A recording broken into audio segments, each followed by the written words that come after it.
जब फिल्म का ट्रेलर हमने देखा सर, उसमें बड़ा इंटरेस्टिंग था आपका उल्टे लटकने वाला जो सीन था। कि जब तक शुरुआत में एक पोस्टर रिलीज हुआ था, पोस्टर रिलीज हुआ था उसमें, तो वो उल्टा लटकने वाला कॉन्सेप्ट क्या था? वो आनंद ऐसा है कि वो फिल्म देख के ही पता चलेगा कि मैं उल्टा क्यों लटका हुआ हूँ। अभी उसके बारे में मैं ज़्यादा नहीं बता सकता, बस इतना ही है कि उसके मायने बहुत है कि उसका उल्टा लटकना क्यों उल्टा लटका हुआ है, लेकिन at the moment I can't tell about it.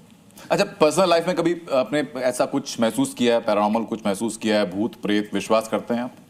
Honest answer दे सकते हैं सर, इसमें सोचने की जरूरत नहीं है इतना। सरकार मैं किससे डर रहा हूँ? मैं थोड़ी किसी से डर के या कुछ सोच मैं, क्योंकि बहुत सारी चीज़ें हैं आदमी। मैं 58 years old and I have so many stories in my life, बहुत, तो जिसके अंदर कभी कभी हल्का फुल्का विश्वास होता है, कभी कभी बिल्कुल नहीं होता है, कभी कभी ऐसा लगता है कि only there something called energies, कभी कभी अलग अलग, मतलब एक ही लाइफ के अंदर आप ऐसी ऐसी चीजें एक्सपीरियंस कर जाते हो, पता नहीं चलता कि क्या है क्या नहीं है।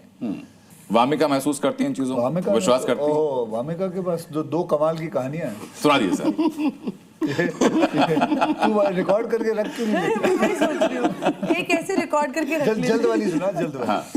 तो मेरे घर जहाँ पंजाब में, जहाँ पे मेरे घर वाले, जहाँ पे मैं पली बड़ी हूँ, वहीं पे, क्योंकि वो ऐसे मोहल्ला है और उसके पीछे जैसे एक यहाँ पे घर है, मैं सुना दूं पीछे, हाँ मैं सर, तो आप आदत हो गई अब तेरी। हाँ, जो ये जहाँ रहती थी उसके बाजू में एक घर है, पीछे पिछली बैक साइड। ठीक है, आगे बोल दे तो क्या हो फैक्ट डिस्टॉर्ट हो रहे हैं सर, इंसान इमेजिन नहीं कर पाएगा, तो बताने दीजिए एक बार। ठीक है, आप बता दो। ठीक है, तो पीछे वाला घर, तो हमारा जो पीछे वाला वरांडा है वो उनके पीछे वाले वरांडे से जुड़ता था। तो अब क्या हुआ कि एक दिन पता चला कि वो जो घर है पीछे वाला, उनके वहाँ शादी हुई है। मुझे पता था अंकल आंटी रहते हैं, उनका बेटे, उनकी दूसरी शादी हुई है। तो नई दुल्हन आई थी, वो सुंदर सुंदर कपड़े पहन के घूमती रहती थी कि पापा जी आप बना दा, बेबे आप कर दा। तो उसने कितनी कितनी हलचल है उनके घर में, कितना रौनक आ गई है। और उनकी पायल की आवाज़ ना आती रहती थी, क्योंकि वो नई नई उन्होंने कुछ पहना, जो भी पहना था। अब कुछ हफ्तों बाद मैं ऐसे ही घर पहुंची तो मुझे बोला कि पता है वो जो थे, वो लड़की ने सुसाइड कर लिया। और मेरा जो रूम था वो ऊपर फर्स्ट फ्लोर पे, और मैं अपनी खिड़की से वो कमरा देख सकती हूँ जिस कमरे में उन्होंने सुसाइड किया है। मैंने कहा अच्छा ये कैसे हो गया? उनकी कुछ पहले शादी, कुछ कस्टडी थी उनकी पहले उनके बच्चे की, वो हार गई वो केस, फर्स्ट वेडिंग जो उनकी शादी हुई थी। तो अब कुछ दिनों बाद मैं रात में सो रही हूँ मैं अकेली सोती थी अपने रूम में, और वो खिड़की के पास ही मेरा बेड था, और मैं उस स्कूल वाला बॉयफ्रेंड था मेरा, उससे फ़ोन पे बात कर रही थी। किस साल की बात है? ये नहीं, ये बहुत नहीं रहे, काफ़ी 22 years old। हाँ मैं बता रहा हूँ, तूने अभी बोला था। नहीं मैंने कुछ नहीं ऐसा बोला। तूने 10 साल पहले बोला था। मैंने नहीं बोला 10 साल, 22 की हुई ना। मैंने कब बोला 10 साल?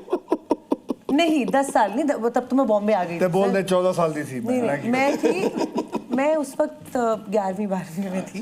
तो 14 साल की हो गई सर। नहीं, तो मैं फ़ोन पे बात कर रही थी और मुझे आवाज़ आती है सर पायल की, और मुझे फील होता है कि मेरी खिड़की के बाहर ही कोई चल रहा है पायल पहन के। और फिर मुझे लगा कि मुझे लग रहा है, क्योंकि बातें तो भूत वाली नहीं कर रहे थे। तो मैंने फ़ोन में कहा 1 सेकंड होल्ड, मैंने कहा 1 सेकंड रुक जा।